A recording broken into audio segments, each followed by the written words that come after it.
Sa isip-isip ni Grid na kahit paano nila gawin ang mga bagay na naiiba, at kahanga-hanga, tiyak na mas mahusay siya.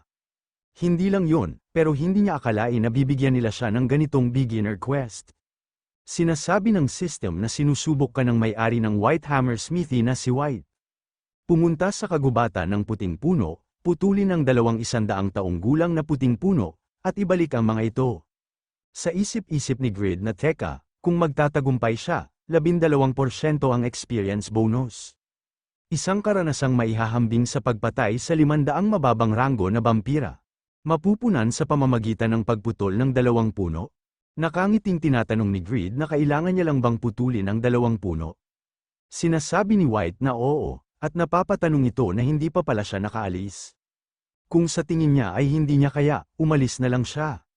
Sinasabi ni Grid na dapat sinabi niya sa kanya ng mas maaga. Babalik siya agad, sa isip-isip ni Grid na ito ay langit. Ang silangang kontinente ay ang pinakamahusay, sinasabi ni White na isang hindi kapani-paniwalang lalaki, kung alam niya ang tungkol sa puting puno, hindi siya masyadong excited.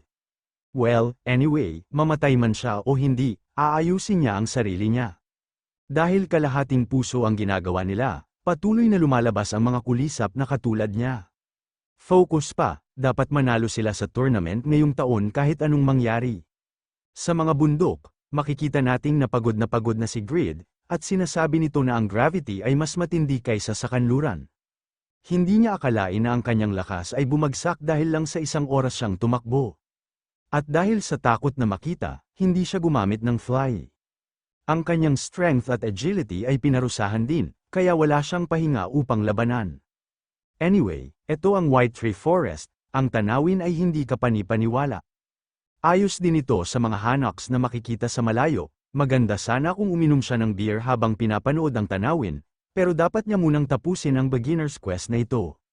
Parang bumalik siya sa pagiging level 1, ito ay nakakakilabot, yung pinapaputol niya sa kanya yung mga nasa 100 taon na diba, bagaman tila higit sa 1,000 ang mga punong ito, sa palagay niya ay hindi magiging ganoon kahirap maghanap ng isa. Hinawakan ni Grid ang isang puno at ginamit nito ang appraisal skill, White Phosphorus Tree, status, very healthy. Age, 607 years old, ang puno ay orihinal na nagmula sa Shangri-La. Madalas itong tinatawag Dadaism Tree, at ito ang pambansang puno ng Huan Kingdom. Ang puno at mga sanga ay umaabot sa langit, ang tigas ng punong ito, na hindi nababaluktot, ay sumisimbolo sa hindi natitinag na espiritu at mataas na dignidad. Madalas itong ikumpara sa Dragon Iron, sinasabi ni Grid na isa itong Shangri-La. I guess it makes sense, nung inayos niya yung sword ni Kraugle, sa description nito, nabanggit yung Hermit class. Ngunit hindi niya akalain na magkakaroon ng hindi pamilyar na mga pangalan tulad nito. Ang Huan Kingdom ay tila isa sa mga bansa sa silangang kontinente. Ang Dragon Iron ba ay metal na mula sa silangang kontinente?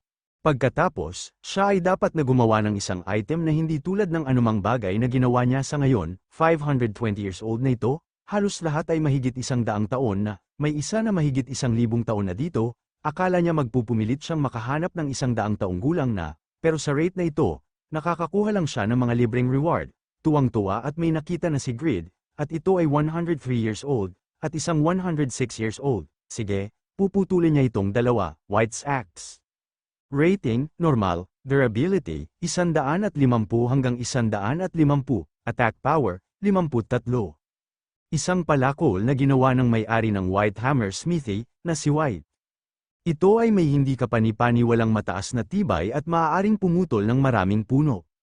Sinasabi ni Grid na hindi niya ito napansin noon, ngunit ang pagkakayari nito ay kahanga-hanga. Base sa itsura niya, nasa 40s na siya. Hindi niya maisip na ang isang normal na NPC, na hindi kahit isang pinangalan ng karakter, ay magkakaroon ng level ng kasanayan na katulad ni Khan, na halos nasa level ng isang master. Ang pagiging hone sa pamamagitan ng kompetisyon ng hindi mabilang na mga Smithies ay tiyak na humantong sa silangang kontinente, upang magkaroon ng isang kalamangan patungkol sa combat power. Naglabas si Grid ng isang rune, Rune of Darkness. Latina Strength, at nilabas nito ang mga skeleton niya. Sa isip-isip ni Grid na ngunit gayon paman, malamang nakulang sila kumpara sa mga sundalo ng legendary blacksmith. Maaari ba siyang maging hari ng mga patay? Binigay ni Grid ang axe sa isang skeleton, at sinasabi nito na as expected, kakaiba ang skill na may tanong sa pangalan. Habang binabawi niya ang kanyang stamina, putulin niya ang mga puno. Hindi ba ito ang perpektong trabaho para sa'yo? Naghahanda na ang isang skeleton na hampasin ang isang puno. Nagsimula na itong putulin ang puno, pero walang epekto ito. Sinasabi ng system na ang overgeared skeleton 1 ay nagkaroon ng fatal damage. Ito ay bumalik sa lupa, sumunod din ang pangalawang skeleton, at pareho lang sa nangyari sa una. Sinasabi ni Grid na kahit langaw ay mas makakatulong kaysa sa kanilang dalawa. Hindi niya kayang gamitin si Noe o Randy para sa gawaing tulad nito. Si Grid na ang gumawa pero pinagmumura niya ang mga skeleton. At sumisigaw at napapatanong ito kung bakit hindi man lang nila maputol ang puno. Hinampas na ni Grid pero wala din nangyari sa ginawa nito. Sinasabi ng system na hindi mo maaaring harapin ang pinsala sa white phosphorus tree. Nararamdaman mo ang matinding sakit sa iyong pulso. Ito ay pansamantalang naparalisa, nilabanan mo, ang iyong kalusugan ay bumaba ng 1,700. Ang durability ng White's Axe ay bumaba ng 37, nagtataka at napapatanong si Grid kung ano ang nangyayari. At napapatanong ito kung bakit ang tigas nitong puno. Tinanong niya pa kung kaya ng isang normal na blacksmith na putulin ito. Walang paraan na ito ay posible, sabi nito na ang durability nito ay maihahalin tulad sa Dragon Steel. Ibig sabihin, ang Dragon Steel ay isa ring hindi kapani-paniwalang metal. Nagtataka siya kung bakit nagkaroon ng hindi kapani-paniwalang mga gantimpala ang gayong quest. As expected, walang libre sa mundong ito, hindi niya akalaing gagamit siya ng sword para putulin ang puno. Umatake na si Grid at ginamit nito ang link, sinasabi ng system na ang durability ng +9 failure ay bumaba ng 4, ang durability ay bumaba ng 5, bumaba ng 5 ang durability, nararamdaman mo ang matinding sakit sa iyong pulso, ito ay pansamantalang naparalisa, nilabanan mo, ang iyong health ay bumaba ng 1,801, ang iyong kalusugan ay bumaba ng 1,730, ang iyong kalusugan ay bumaba ng 1,820. Hindi mo kayang harapin ang pinsala sa white phosphorus tree. Napapamura at sinasabi ni Grid na kahit ang link ay hindi gumagana. Gaano katibay ang bagay na ito? Sige, tingnan nila. Kunin niya ito, ginamit ni Grid ang pinnacle, at kill. Sinasabi ng system na nagdulot ka ng maraming pinsala sa white phosphorus tree. Nagbitak na ang puno at biglang may sumabog, at napapasigaw si Grid. Sinasabi ng system na sumabog na ang white phosphorus tree dahil sa epekto. Hindi madaling mamatay ang mga naging alamat, dahil ang iyong kalusugan ay umabot sa mga kritikal na antas, lahat ng pag-atake ay lalabanan sa loob ng 5 segundo.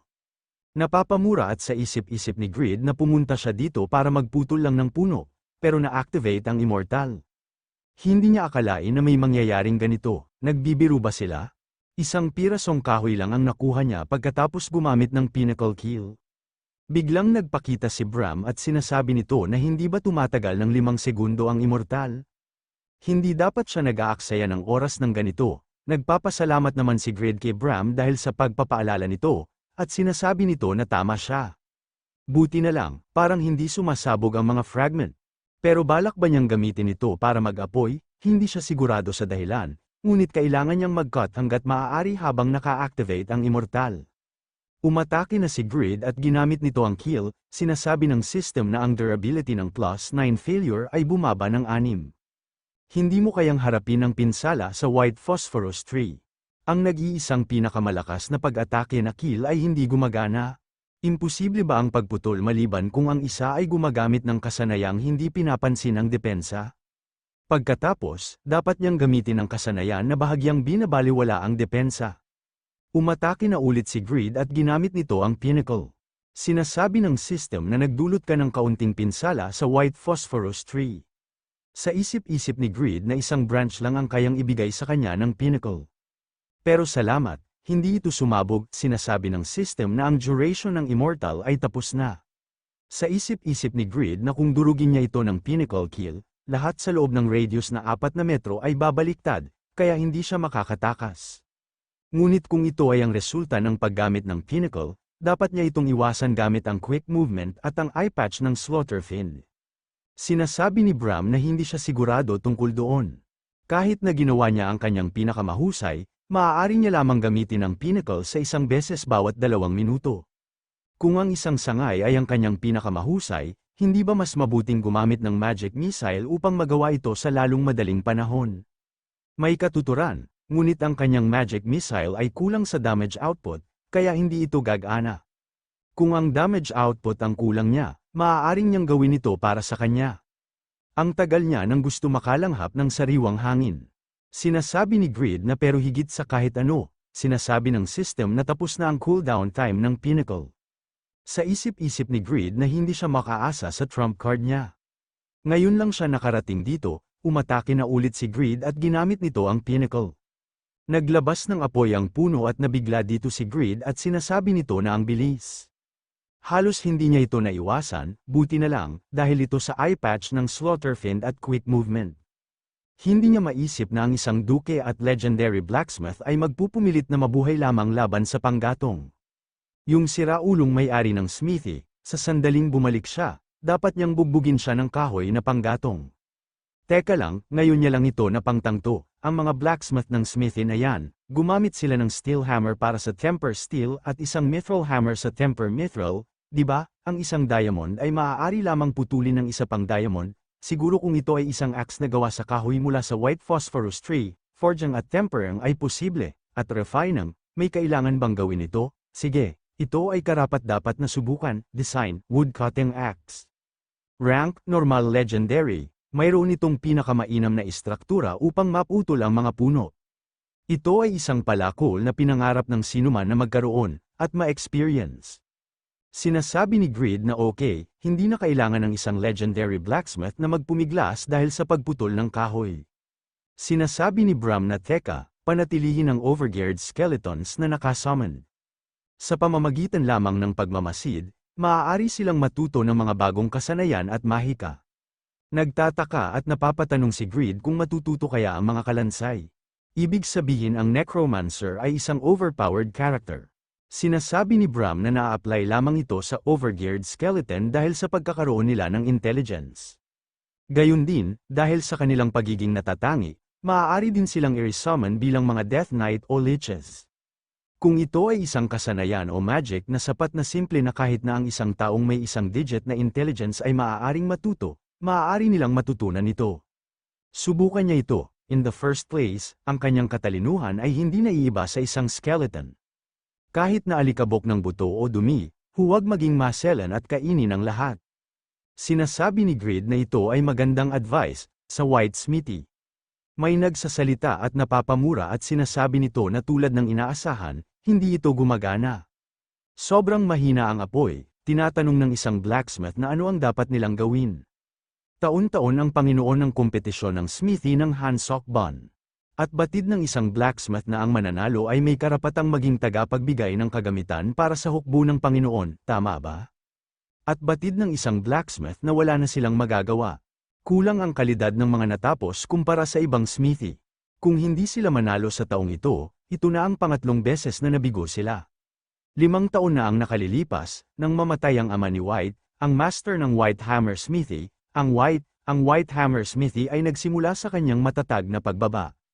Sa isip-isip ni White na ginagawa ng lahat ang kanilang makakaya, ngunit iniisip ngayon ng karamihan na ang White Hammer Smithy ay nawala ng karapatang mapabilang sa nangungunang 4 na smithy.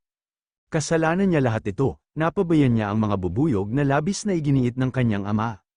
Sa panahon ng kanyang mga kabataan, naisip niya na ang mahalagang gawain ng blacksmith ay ang forging. Kaya naman buong effort siya sa pagmamartilyo, ngunit sa tingin niya ay dahil sa kakulangan ng belowang, magugulo niya ang kagamitan dahil sa pagkakaiba ng temperatura.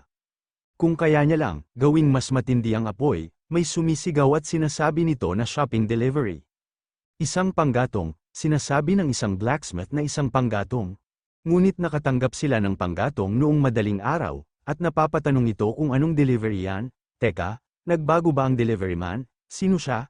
Sinasabi ng delivery boy na hindi ba yung tao na yan si Mr. White, siya ang nagpaalis sa kanya, at nagpapakuha ng kahoy. Tumatawa at ito pala si Grid at sinasabi nito na aaminin niya.